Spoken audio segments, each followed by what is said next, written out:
Have you ever wondered why some people seem to achieve their dreams while others just keep dreaming? The answer might surprise you, and it's been woven into the fabric of biblical wisdom for thousands of years. Picture two ancient fields under the warm Mediterranean sun. One is overgrown with thorns and thistles, its soil untended and wild. The other flourishes with golden grain, its rows neat and purposeful. This isn't just imagery from a distant past. It's the vivid picture painted in Proverbs 24:30-34, where Solomon himself observes these contrasting scenes. The Bible doesn't shy away from addressing the fundamental role of work in human life. From the very beginning in Genesis 2:15, we see God placing Adam in the Garden of Eden to work it and take care of it. This wasn't a punishment. It was a divine appointment, a sacred trust given before sin entered the world. Let's explore how the Scripture consistently celebrates the dignity of labor. Consider the example of Paul, the great apostle, who despite his crucial ministry worked as a tent maker to support himself. In Acts 18:3, we find him joining Aquila and Priscilla, working alongside them while spreading the gospel. This wasn't just about earning money. It was about setting an example. The contrast between diligence and laziness appears repeatedly throughout the Bible's wisdom literature. Proverbs 6:6-8 points us to the tiny ant, a creature that prepares its food in summer and gathers its provision in harvest. This small insect carries a mighty lesson about foresight and industry. But what about those who choose the path of idleness? The Scripture doesn't mince words.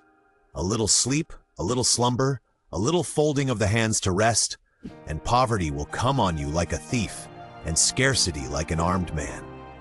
These words from Proverbs 24:33-34 paint a stark picture of the consequences of laziness.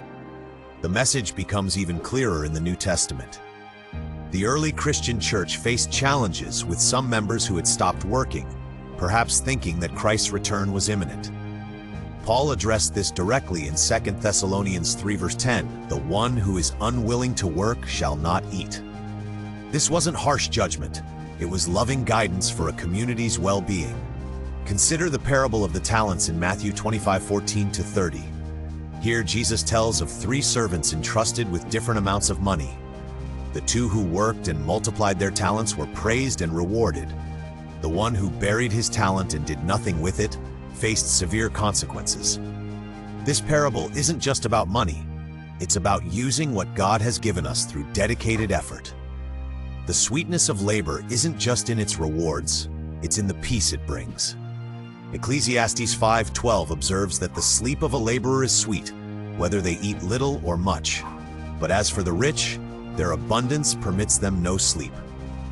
There's a profound satisfaction in honest work that no amount of idle wealth can match. Let's look at some practical examples from biblical history. Joseph's administrative work in Egypt saved nations from famine. Nehemiah's organizational skills rebuilt Jerusalem's walls in just 52 days. Lydia's business acumen in selling purple cloth supported the early church.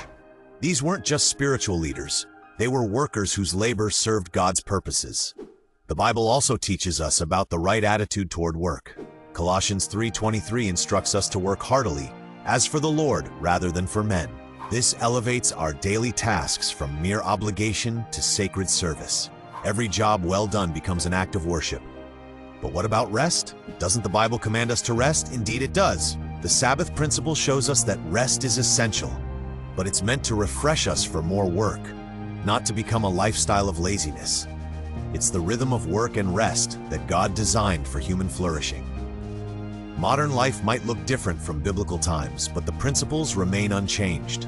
Whether you're coding software, teaching children, building houses, or growing food, your work matters to God.